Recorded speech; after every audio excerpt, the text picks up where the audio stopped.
Може. Почитувани, деновиве сме сведоци на една масовна граѓанска акција на социјалните мрежи, во која познати спортисти, спортски работници, како и други видни личности повикуваат: "Сакаме стадион во Битола."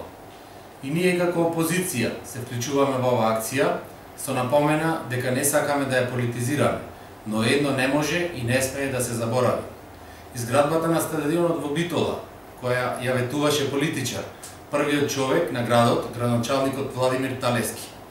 Ветуваше развој на спортот и спортски клубови со европски квалитет, велејќи дека Битола ќе биде најспортски град. Тоа беа неговите ветувања пред сите избори наназад. Но денес, со жалење, можеме да констатираме дека тоа беше само дел од неговите лаги пред сите избори.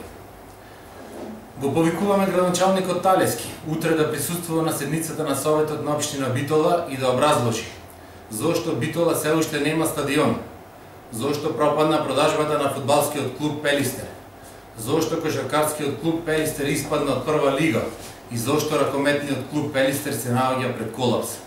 Патем ги повикуваме и сите спортисти, спортски работници, влюбеници во спортот и навивачи утре да присуствуваат на седницата на Советот и изворно да слушнат од најповиканиот, градоначалникот Талески, зошто спортот и спортските објекти во Битола се распаѓаат и кога ќе заврши оваа голгота.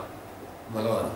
Само извинете, аз ви замолила да не подсетите што СДСМ имаше предвидено во својата програма за развој на спортот во Битола. СДСМ имаше многу предвидено, но за жал граѓаните им ја дадоа довербата повторно на ВМРО ДПМНЕ и за жал СДСМ не ќе може да ги реализира своите проекти кои беа проектирани и финансиски и изведбено за рокот кога ќе биде во владење СДСМ да се остварат и реализираат. Пречиме дел од тие проекти во вашата програма. Ќе прочитате програмата. Тоа треба да направите, да разгледате. Не само ветување. Благодарам.